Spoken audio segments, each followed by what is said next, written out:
Saudi Arabia rules in favor of women living independently without permission. Here's a summary of the article. A court in Saudi Arabia has ruled in favor of a woman who was on trial for living and traveling on her own to the kingdom's capital, Riyadh, without her father's permission. Public prosecutors had been pursuing the woman for being absent from her family's home and traveling to Riyadh without permission. Court documents published by Abdulrahman al-Lahim, a lawyer in the case, showed. A historic ruling was issued today, affirming that independence of a sane, adult woman in a separate house is not a crime worthy of punishment, al-Lahim said in a tweet. This shows the creation of a new generation of judges who coexist and live in the reality that the Kingdom of Saudi Arabia is living in alignment with the vision of Crown Prince Mohammed bin Salman, the lawyer told Al Arabiya.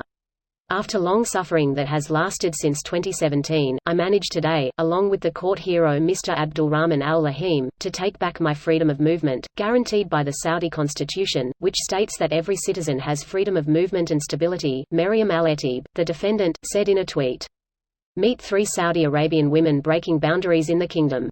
Saudi Arabia will provide jobs for 1 million Saudi women by 2030. Arab Women's Committee announces Riyadh as capital of Arab women for 2020. This post received a score of 46,000, with an upvote ratio of 96%. Here are the top comments in response to this article.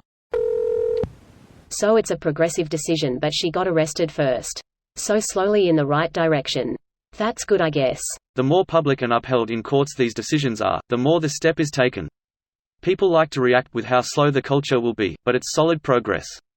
It's good. Every step forward is forward. I agree, I just worry it's put on as a show. Governments and those trying to maintain a status quo have learned to give a little every once in a while to keep people complacent. Every time they give it's harder to take away. I'm not saying they can't go backward. People will keep pushing there. It's not a time to relax. But the give is important. Absolutely. I love history, and the Middle East, especially Iran in the 50s, was so modern and headed in some great directions. It looked almost no different from Europe at the time. It's sad to see them having to fight to get back to that. This is very bad view of Iran and the MEA region that was way more conservative. The pics you see were of the rich living glamorous lives while the poor and middle class suffered under even more repressive laws. A lot of those pics of the past that are romanticized are also in a way the Orientalist romanticized view of the ME in the 50s after the romanticization of Lawrence of Arabia.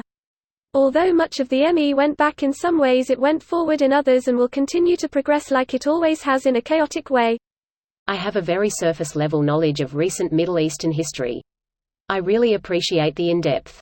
I did not realize the literacy improved under the religious rule. That's fascinating for a few reasons. Thank you. The common Reddit narrative that everything was heading in a progressive direction until the US intervened and installed the brutal Shah, although based on actual events, is incredibly flawed and misleading.